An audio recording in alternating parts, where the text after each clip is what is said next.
ఏంటంటే మనం వాడిని పట్టుకోలేమని చాలా ధైర్యంగా ఉన్నాడు. రెండో విషయమా? మరి మొదటి విషయం ఏంటి?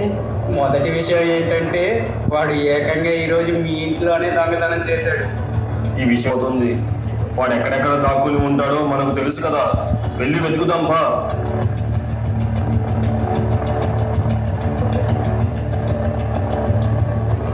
సార్ ఇక్కడ ఉన్నాడు సార్, దొరికేశాడు.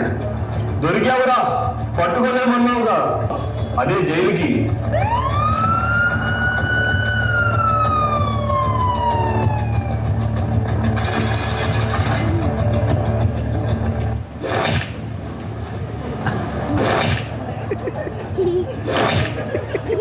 సార్ ప్లీజ్ సార్ కొట్టకండి.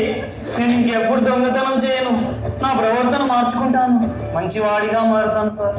నన్ను వదిలిపెట్టండి సార్, ఏదైనా పని చేసుకుంటూ బ్రతుకుతాను సార్. సార్ వీడిని నమ్మచ్చు అంటారా? నేను వీడిని ఎప్పటికీ నమ్మను, కానీ నేను నా లాఠీని నమ్ముతాను. వీడిని ఏదైనా మార్చగలదు అంటే అది ఈ లాఠీ మాత్రమే. ఒక పని చేద్దాం, వీడిని పూర్తిగా వదిలేయకుండా మన కింద పనిలో పెట్టుకుందాం. రోజు మన అవసరాలకు వాడుకుందాం. వీడు ఇన్నాళ్ళు మనతో ఆడుకున్నాడుగా, ఇప్పుడు మనం వీడితో ఆడుకుందాం. ఓకే సార్, ఇది మీ స్టేషన్, మీ నిర్ణయం, మీ ఇష్టం.